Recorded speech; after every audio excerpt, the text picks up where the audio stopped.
টানা পঞ্চম দিনে গড়ালো ইরানের উপর মার্কিন হামলা।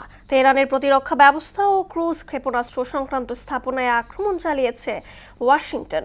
কয়েকদিনের হামলায় ইরানে নিহত হয়েছে ৩৫ জন। মার্কিন আগ্রাসনের জবাব দিচ্ছে ইরানও। কুয়েত ও বাহরাইনের অবস্থিত যুক্তরাষ্ট্রের স্থাপনায় হামলার দাবি করেছে দেশটি। এদিকে পাল্টাপাল্টি হামলার মধ্যেই ট্রাম্প বলেন ইরান খুব শিগগিরই পরাজিত হবে। ঐশী আলমের টেক্সট রিপোর্ট।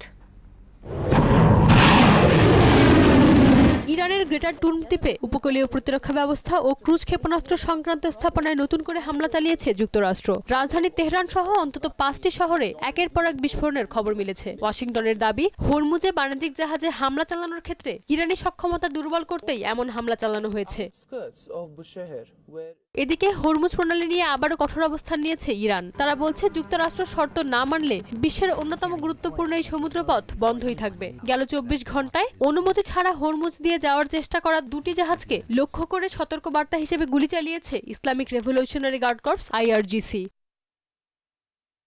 এছাড়া কুয়েত ও বাহরাইনে মার্কিন বাহিনীর রাডার ও প্রতিরক্ষা স্থাপনায় হামলার দাবি করেছে তেহরান। সেনাবাহিনীর দাবি, অপারেশন লাইটনিং নামে পরিচালিত পাল্টা হামলার ১০ম ধাপে এমন পদক্ষেপ নেওয়া হয়েছে। এতে মার্কিন প্যাট্রিয়ট প্রতিরক্ষা ব্যবস্থা এবং জ্বালানি ট্যাঙ্ক ক্ষতিগ্রস্ত হয়েছে।